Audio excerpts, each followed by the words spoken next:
안녕하세요. 마지막 발표를 맡은 김정입니다. 반갑습니다.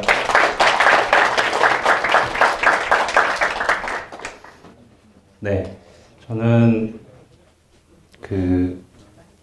제목이 좀 길은데요. 스위프트를 여행하는 히치하이커를 위한 스타일 안내서. 네, 좀 말도 안 되는 제목 같지만 좀 더 편안하게 느끼고자 제목을 잡았습니다.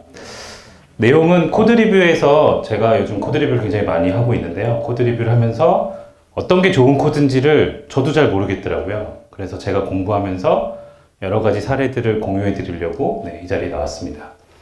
저는 주로 OS엔데브라고 다른 개발자 모임을 운영을 하고 있고요. 지금 하고 있는 일은 소프트웨어 교육을 하고 있다 보니까 코드 리뷰를 좀 많이 하고 있습니다.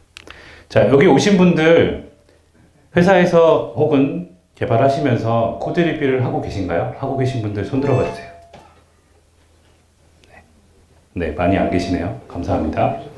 네, 선물은 제가 없습니다. 코드 리뷰라는 게 다른 사람의 코드를 읽어야 되고, 그리고 그 코딩 스타일이 맞는지 확인도 해야 되고, 단위 테스트를 한다거나, 코드 조각이 계속 중복되는 것들을 어떻게든 개선해 보겠다든가, 그리고 클래스나 함수가 되게 긴 것 같고 여러 가지 일을 하는 것 같으면 좀 나눠서 줄여 나가는 그런 작업들의 밑거름이 되는 거죠. 그런 걸 판단하기 위해서 리뷰를 많이 하고 있습니다. 제가 이 자료를 준비하면서 현업에 있는 친구들한테 혹은 다른 개발자분들한테 많이 여쭤봤는데 정해진 룰이 없어요. 다 물어보시는 분들마다, 답변해 주시는 분들마다 다 다르더라고요. 그래서 실제로 깊숙이 좀 들어가 보면 고민할 게 굉장히 많습니다. 물론 체중도 고민을 해야겠지만 코드를 고민을 많이 해야 되잖아요. 우리 코드가 과연 잘 짜고 있는 건지 확신을 얻기 위해서 고민해야 될 게 많습니다. 보통 선배 개발자들이 후배 개발자들 코드를 리뷰를 해주면 야 임마 이렇게 짜면 안 돼. 다시 짜. 너 어떻게 짜라는지 얘기를 안 해줘요. 그래서 답답했죠. 그래서 요즘 제가 드는 생각은 저희가 코딩을 다시 배운다면 코드 리뷰를 잘해주는 선배를 찾아갈 것 같아요. 도대체 내가 잘 짜는 게 어떤 건지를 알려줄 수 있는 사람들. 그런 고민들에 대한 표식입니다. 저기에 나온 얘기들을 오늘 좀 들려드리려고 하는 거고요. 유지보수가 편한지 여러 가지 원칙들도 있어요. 우측에 보면 단일 책임 원칙, 확장 가능해야 되는데 변경에는 안 돼야 되고, 의존성이 역전돼 있어야 되고, 유지보수 가능해야 되고, 정적 분석 도구 지표를 지키고 있는지, 아키텍처도 좋아야 되고, 근데 저런 걸 누군가가 좋다는 얘기를 해준 적이 한 번도 없잖아요. 그냥 기능만 개발하라고 했지. 기능 개발하고 나면 다 짠 거라고 생각을 하지만 그게 다가 아니라고 누군가가 얘기를 해줘야 되는 거죠. 그래서 그 중간에 비기능 요구사항이라는 것도 있습니다. 기능이 아닌데 요구사항이에요. 구현을 해야 되는 거죠. 그런 게 어떤 게 있냐면 생각보다 많아요. 유지보수도 편해야 되고, 그게 단지 읽기 편해야 되는 것뿐만 아니라 테스트도 편해야 되고 디버그도 편해야 되고, 사실 저건 다 우리들을 위한 거예요. 우리가 계속해서 개발을 하기 위해서 우리한테 필요한 조건들이죠. 그게 비기능적인 요구사항이에요. 이거를 우리가 버린다면 우리가 만들어 놓고 소위 말하는 똥을 싸놓고 나가는 수밖에 없는 거죠. 남들이 만든 것들을 계속해서 치우면서. 하지만 우리는 계속해서 우리를 즐겁게 하기 위해서, 저도 잘 못하기 때문에 저도 잘하기 위해서 이런 것들을 찾아보고 있습니다. 재사용성도 좋아했으면 좋겠고, 안전했으면 좋겠고, 그리고 개선하기 편했으면 좋겠고, 안정적이었으면 좋겠고, 안전했으면 좋겠다는 거죠. 그리고 거기다 성능도 좋았으면 좋아요. 이거 다 좋은 얘기만 써있죠?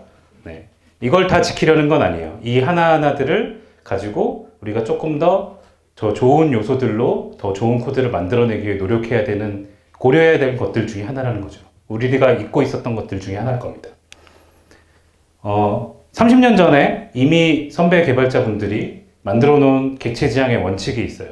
객체 설계를 만들 때는 이 5가지 원칙을 지켜라. 그래서 계속해서 강조해서 자바나 다른 큰 프레임워크들이 만들어질 때는 이 원칙들을 굉장히 많이 강조하고 그 기반으로 만들어져 있습니다. 5가지 원칙이 SRP, OCP, LSP, DIP, ISP, 그게 5가지인데요. 그 4번, 5번을 뒤집어서 보통 솔리드라고 읽어요. 근데 저는 설명할 때 4번이랑 5번을 이제 4번 DIP를 먼저 설명하고 ISP를 나중에 설명합니다. 이제 제일 첫 번째 원칙은 객체나 클래스가 한 가지 일만 하는 겁니다.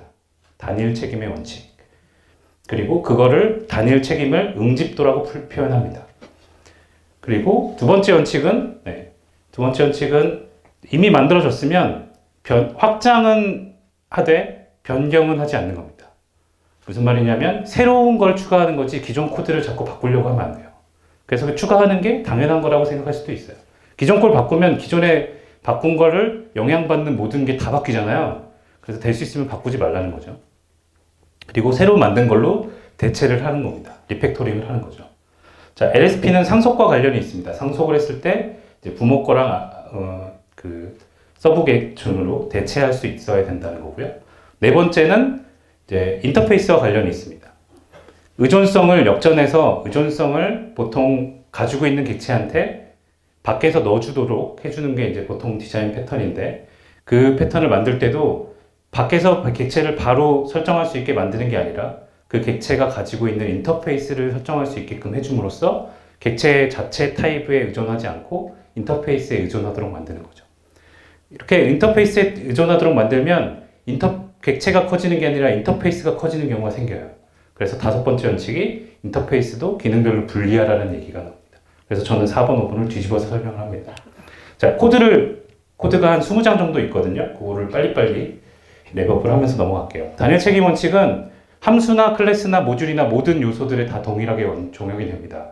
그래서 함수가 이름이 내가 리드 인풋이라고 줬으면 인풋에서 이 리드를 하는 것만 해야 돼요.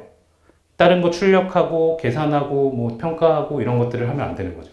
그런 코드가 있다면 분리해서 다른 함수에서 해야 되는 겁니다. 그게 단일 책임 원칙의 이제 첫 번째입니다. 함수부터 제일 쉬운 원칙이죠. 함수부터 클래스까지 점점 넓혀가시면서 연습해 보시면 되고요. 그러려면 린턴 타입을 잘 활용을 하셔야 돼요. 자, 두 번째로는 의존성 역전. 앞에 코드들 나올 때도 계속 그런 얘기들이 나왔을 거예요. 테스트를 하기 위해서 다른 걸 주입하는 경우. 근데 이렇게 주입할 때도 보통 팩토리 패턴이나 생성자에서 의존성이 있는 것들을 명시적으로 넣어주고 프라이빗하게 만들어서 속성에다 바로 넣어주지 않도록 하는 걸 권장하고 있거든요. 네. 그러면서도 여기 보이는 것처럼 로더는 프라이빗하게 하고 밖에서 못 바꾸고 대신 생성자에서만 바꿀 수 있고 의존성이 있다는 걸 명확하게 명시해 준 다음에 그 다음부터는 그 안에서 돌아가도록 만드는 거죠. 이렇게 만들면 의존성을 넣어줄 때 넣어준 아까 스톱이나 다른 테스트 코드들을 의존성을 넣어줌으로 해서 테스트도 가능합니다. 다른 형태로. 의존성이 역전되어 있지 않으면 저 로더를 안에서 생성한다고 생각을 해보세요. 그러면 의존성 때문에 테스트를 하기가 힘들어집니다. 그래서 테스트를 하기 좋은 코드를 만들려면 의존성 역전을 반드시 구현하셔야 돼요. 여러분들 쓰던 코드들이 익숙한 형태일 수도 있어요. 자, 다음은 ISP에 해당하는 인터페이스를 나누라는 거죠. 세그리게이션인데 스위프트에서는 인터페이스가 프로토콜로 되어 있으니까 프로토콜이라고 부를게요. 프로토콜 세그리게이션이라고 부를게요. 자, 저희가 하는 과정 중에서 나왔던 미션들이 이렇게 객체들을 공통적인 메소드들을 추상화해서 인터페이스를 분리하라고 했더니 인터페이스가 점점 거대해집니다. 메소드들을 다 여기서 쓰는 메소드, 저기서 쓰는 메소드를 다 합쳐가지고 인터페이스를 프로토콜을 크게 만들어요. 그래서 구현하지 않아도 되는 객체 안에서 그냥 의미 없는 리턴 값을 구현하도록 프로토콜을 구현해버리는 거죠. 저렇게 만들면 저 프로토콜은 의미가 없는 거예요. 그래서 저런 것들은 분리해서 프로토콜을 세그리게이션해서 필요한 경우에만 프로토콜을 컴포지션해서 쓰거나 프로토콜끼리도 상속이 되니까 프로토콜을 나눠서 처리하는 게 더 좋다는 거죠. 그러면 이제 구현하지 않아도 되는 의미 없는 메소드들을 아예 구현하지 않도록 하는 게 더 좋습니다. 자, 옵셔널도 예시가 많은데요. 옵셔널이 스위프트에서 기본적인 타입이기 때문에 그리고 옵셔널을 처리하는 핸들링에 관련된 옵셔널 바인딩, 옵셔널 체이닝 여러 가지 처리 기법이 있으니까 옵셔널을 적극 활용하라고 권장을 합니다. 예전에는 릴을 반환하는 것 자체를 이제 하지 말라고 그랬었는데 널 객체를 만들어서 반환해라 이런 표현도 있었거든요. 다른 자바 시절에. 근데 요새는 옵셔널을 반환하라고 권장을 많이 해요. 대신 옵셔널이 반환되는 경우에 이렇게 옵셔널 바인딩을 하게 되죠. 옵셔널 바인딩을 할 때도 그 가드렛 같은 경우에도 X를 Y에다 바인딩하는 게 아니라 X는 X에다 그냥 바인딩을 하라는 겁니다. 같은 이름으로 섀도우를 시키면 밑에 부분에서는 위에서 바인딩 된 거를 같은 변수의 이름으로 옵셔널이 풀려서 쓸 수 있기 때문에 가독성도 좋고, 그리고 네, 그 묵시적인 언랩핑을 많이 쓰지 말라고 권장을 하죠. 느낌표를 쓰면 인셉션이 발생해서 죽을 수 있잖아요. 네, 여러분들이 자다가 불려나가는 일이 없으셔야 되잖아요. 그러니까 느낌표를 쓰지 않고 느낌표를 대체할 수 있는 여러 가지 표현식들이 있습니다. 뭐 옵셔널 바인딩도 있고 가드렛도 있고 다른 표현들이 있으니까 그걸로 적극 활용하라는 겁니다. 옵셔널과 함께 많이 쓰는 것들이 그 Implicit Unwrapping Optional, IUO, 아재 개그에 제일 많이 나오는 대상입니다. 웃으신 분들은 그게 떠오르신 거예요. 자, 저걸 어디다 쓰냐면 그 스위프트는 이니셜라이즈를 할 때 특별하게 자기가 속해 만들어 놓은 클래스 부모가 만들어 놓은 속성이 아니라 내가 만든 속성이면 먼저 초기화를 하고 그 다음에 셀프에 접근할 수가 있거든요. 근데 저렇게 다른 객체와 연관이 있어서 나중에 초기화를 해야 되는 경우, 내가 먼저 초기화가 다 되고 속성으로 받아서 초기화를 해야 되는 경우에는 저렇게 IO로 선언을 해놓습니다. 느낌표로. 그러면 쟤는 일단 무시가 되고 생성이 초기화가 된 다음에 셀프에 접근할 수 있어요. 요 컴퍼니에 넘어가는 셀프가 셀프에 접근할 수 있게 되는 겁니다. 그러면 이제 밑에 CEO 객체가 다 만들어진 다음에 그 컴퍼니 객체가 먼저 만들어지고 CEO 객체가 만들어진 다음에 CEO 객체가 옵셔널 그 IO 형태로 바인딩이 되는 거죠. 그래서 꼭 이니셜라이즈를 안 하고 나중에 이니셜라이즈 되는 경우, 레이지를 쓰는 방법도 있지만 IO를 쓰는 방법도 있습니다. 자, 그리고 많이 쓰는 타입 중에 하나는 이넘 타입인데요. 이넘 타입은 그냥 케이스만 쓰는 게 아니라 어소시에이티드 밸류를 쓸 수 있죠. 어소시에이티드 밸류는 굉장히 다양한 형태의 데이터를 더 넣을 수가 있어요. 그래서 이넘의 케이스를 분리하는 게 아니라 케이스에다가 다른 관련된 값들을 넣을 수 있기 때문에 속성 자체에 들어있는 그 케이스, 어떤 케이스 하나에 그 케이스가 갖고 있는 값들도 같이 가질 수 있는 거죠.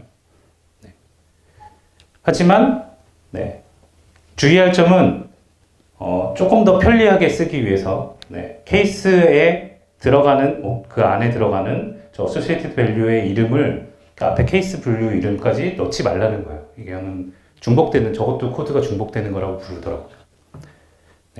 저 정도는 하지 않는 게 좋다. 대신 이런 에러로 쓸 때, 에러를 상속받아서 쓸 때 이넘 타입을 굉장히 많이 쓰도록 권장을 하고 있는데, 이제 로 밸류를 쓸 수 있어요. 그 에러 타입을 쓸 때 보통 로 밸류를 많이 쓰시거든요.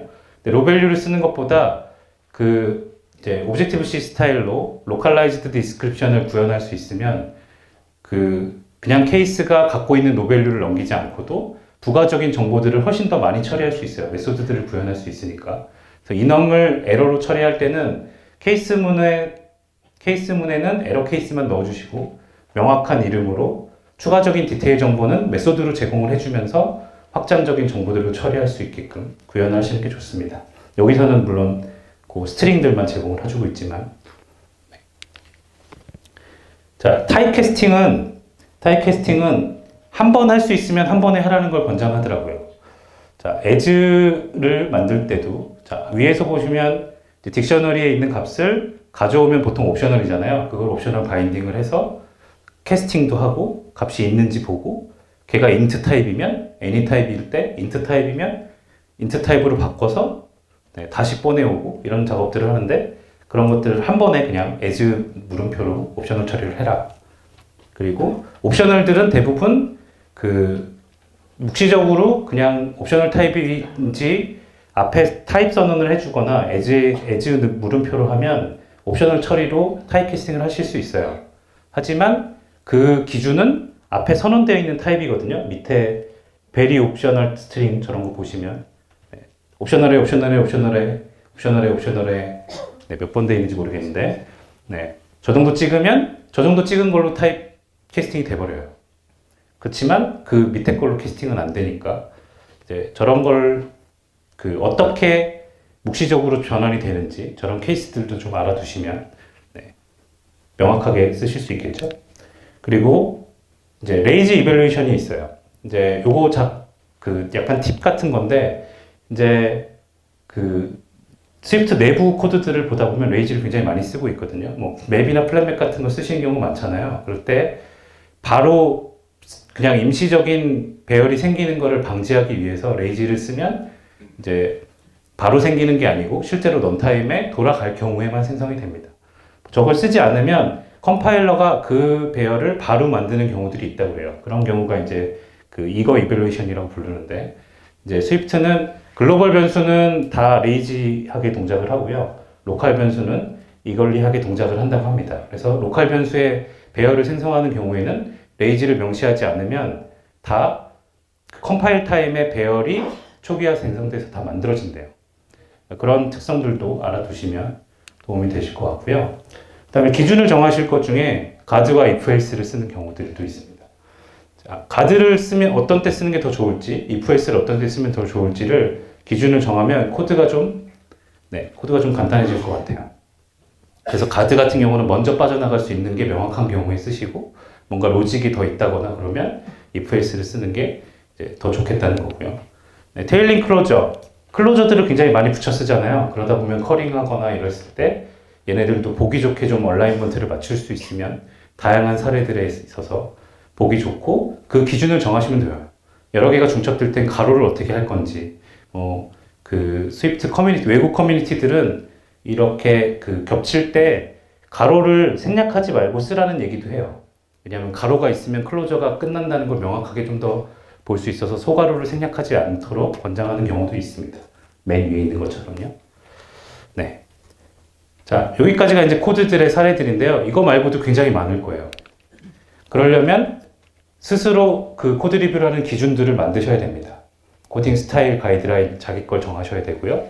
뭐 스위프트 린트를 돌릴 건지, 린트 돌릴 때 어떤 기준들을 정할 건지, 거기에 맞게 할 건지, 그리고 테스트가 쉽게끔 내가 구조를 만들었는지 다른 사람 코드도 읽어주고 내 코드도 읽고 중복되고 있으면 개선하고 단일 책임 원칙에 벗어나면 분리하고 이런 작업들을 계속 할 수 있는 거죠. 그러려면 베스트 프랙티스를 만드셔야 돼요. 스타일도 정하셔야 되고 제일 먼저 싸워야 될 게 그거죠. 탭이냐 스페이스냐. 그 다음에 두 번째로 싸워야 될 게 가로를 위에 붙일 거냐 밑에 붙일 거냐. 그것만 싸우시면 그 다음부터는 조금 나아요. 그 다음에는 이제 variable function 클래스의 네이밍 룰을 어떻게 정할 거냐 정하시고 그 다음에 이제 조금 정하기 어렵습니다. 컴피티티브 프로퍼티를 쓸 거냐 메소드를 쓸 거냐 그리고 프로토콜을 쓸 거냐 익스텐션을 붙여서 디폴트 임플리멘테이션을 할 거냐 제네릭으로 구현할 거냐 글로벌 펑션으로 만들 거냐 뭐 그거를 이넘으로 넣을 거냐 스트럭트로 넣을 거냐 밑으로 가면 밸류 타입을 쓸 거냐, 레퍼런스 타입을 쓸 거냐 이런 것들 가지고 이제 좀 더 진지한 코드 리뷰를 하실 수 있게 되겠죠. 노트북 덮고 나가셔도 돼요. 자, 마지막으로 연습을 하실 때는 혼자서 연습을 하실 때는 생활체조가 있습니다. 자, 9단계 생활체조가 있어요. 뭐냐면 메소드를 분리하기 위해서 무조건 한 단계 들여쓰기만 하도록 다 분리하는 거예요. 아주 극단적으로 else를 쓰지 않고 안 찍으셔도 PDF 다 공유해 드릴게요. 그리고 데이터 클래스 같은 거 작게 만들고 인스턴스 변수를 쓰지 않고 2개까지만 써보자. 뭐 이렇게 극단적으로 가는 거죠. 그렇게 해서 작업을 해보세요. 이거는 어디 나오는 거냐면 이 가운데 있는 소트워스 엔솔로지라는 책에 나와요. 이제 자바 기반으로 되어 있는데 스위프트에도 충분히 연습해 보실 만 하고요. 그 다음에 유명한 마틴 C 앞에 솔리드 원칙을 정의했던 마틴 밥 아저씨, 여기 밥이 있는데 밥 아저씨가 엉클 밥 아저씨가 쓴 클린 소프트웨어가 있고요. 그 다음에 저 왼쪽에 있는 거는 에리카 세든이라는 여자 교수님이 계신데 그분이 미국에서 오픈소스 커뮤니티를 굉장히 많이 잘 하시거든요. 그 커뮤니티 사람들한테 스타일을 공유받아서 만든 스위프트 스타일이라는 책이 나왔어요. 저게 국내에서 번역이 된다는 소문이 있었는데 나오는지는 잘 모르겠고요. 저 책도 읽어보실 만합니다. 코드 예시들이 많으니까요. 한번 찾아보세요. 마지막으로 어떤 문구를 쓸까 하다가 최근에 스프링원에서 들었던 문구를 들었어요. 그래서 우리가 개발하는 것들은 계속 소프트웨어 유지 보수거든요. 한 번 만들고 끝나는 거 없고 내가만 코드 다른 사람이 또 짜는 거고 다른 사람이 짠 코드 제가 또 개선하는 거거든요. 계속해서 개선하는 건 소프트웨어는 생명력이 있는 것처럼 계속 만들어야 되는 거니까 변화하는 세상 속에서 계속 유용하도록 만드는 작업을 끊임없이 해주셨으면 좋겠습니다. 감사합니다.